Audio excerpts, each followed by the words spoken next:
இன்னைக்கு watermelon star திவாகரை தான் ஓட்டு இன்னைக்கு போலக்க போறோம்.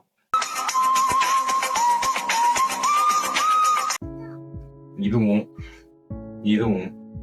ஒன்னா. இவன் எங்க பிறந்தான், இவனுக்கு என்ன வயசு, இவன் என்ன பண்ணிட்டு இருக்கான், இப்ப என்னவா இருக்கிறான் எல்லாமே இப்ப சொல்றேன். இவன் ஏப்ரல் 9, 1988 அன்னைக்கு பிறந்தாங்க இந்த நதிப்பு அரக்கன். இவனோட அடுத்த வருஷ வீடியோலாம் இப்ப நம்ம பார்ப்போம். வீடியோவை பார்த்துக்கலாமா? ஜிபி முத்து அவர்களை பத்தி பேச அவர் பேசியிருக்காருல. அது வேணாம், ஏன்னா என் ஜிபி அப்படியே சொல்லுங்க. அதெல்லாம் வேணாங்க, ஏன்னா ரொம்ப கீழே உள்ள ரொம்ப லோ கிளாஸ், கீழே உள்ள ரொம்ப. இந்த வீடியோ பார்த்துருப்பீங்க, அது ரொம்ப லோ கிளாஸான கேஸ்ட், அவரை பத்திலாம் பேசாதீங்க அப்படின்னு சொல்லி இந்த தற்கூரி திவாகர் பேசலாம். என்னங்க கேஸ்ட்ன்ட்டு, அதான் ஜாதி கொலை நடக்குது. இதுக்கு முன்னாடி அதோட மோசமா இருந்துச்சு.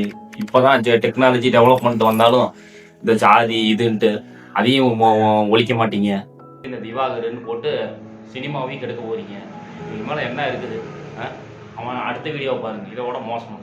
நடிகர் அஜித் ஓல்டு பர்சன் சொல்லிவிட்டான். அந்த வீடியோ அவன் காட்டுறேன் பாருங்க. அஜித் ஃபேன் ஆக்சுவலா, பேசிக்கா.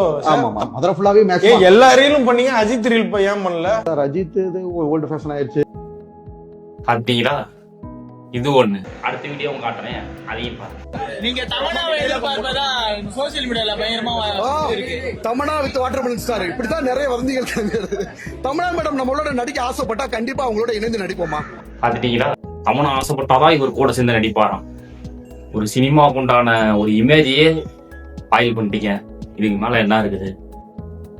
அந்த வணக்கம்டா மாப்பிள்ள அவருக்கு ஒரு அவார்ட் ஃபங்க்ஷன் கொடுத்தாங்க, பிளாக் கிளிப் இதுலயே ஒண்ணு. ஆனா அவர் போகல. ஏன்? என்னதான் சொல்லியிருந்தாரு காரணம்?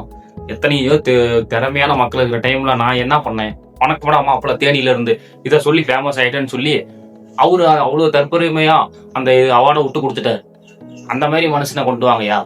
இவன் ஒரு யாரும் ஒரு பூசணிக்கா வச்சுக்கிட்டு வந்துட்டான், இவனை கொண்டு வரீங்க. பார்க்கனே அவனே பெரிய பூசணிக்கா மாதிரி இருக்கிறான், இதுல இன்னொரு பூசணிக்கா வச்சுட்டு இப்படி வரைக்கலாம். இதை வேற ரீக்ரியேட் வேற சூர்யா பண்ணிருக்கிறாரு. எங்க போய் முடிய போதோ தெரியல சினிமா வாழ்க்கை. பார்ப்போம் அடுத்த வீடியோல உங்களை சந்திக்கிறேன்.